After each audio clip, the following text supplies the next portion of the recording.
तालिबान अचानक भारत में घुस आया। भारत वाले बड़े डर गए कि जिस तालिबान का हम लोग विरोध करते थे।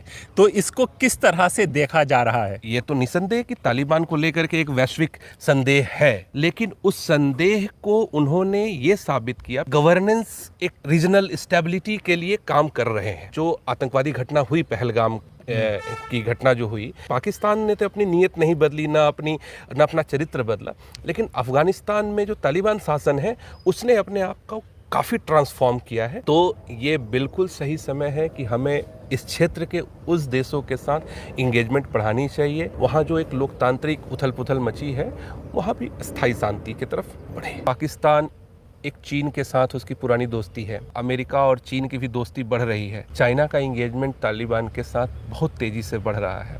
ऐसे में भारत चुपचाप तो नहीं बैठ सकता, तो दोनों को एक दूसरे की ज़रूरत है, इसलिए दोनों एक मंच पे आ गए साथ। तो पाकिस्तान को भी संदेश है कि आप अपनी सीमा में रहिए, अफगानिस्तान अकेला नहीं है, अफगानिस्तान के साथ भारत जैसा देश खड़ा है। तो ये सिर्फ भारत की ज़रूरत नहीं है, अफगानिस्तान को भी भारत की ज़रूरत है। ये जो अटैक हो रहे हैं अफगानिस्तान पे, जो कल अटैक हुआ या उसके पहले भी जो अटैक हो रहे हैं पाकिस्तान के द्वारा, ये अमेरिका के इशारे पर पाकिस्तान अफगानिस्तान को डिस्टेबलाइज करने की कोशिश कर रहा है, उसे कमज़ोर करने की कोशिश कर रहा है। तो क्लियर कट संदेश है कि आप भारत से दोस्ती करेंगे तो हम आपको डिस्टेबलाइज करेंगे।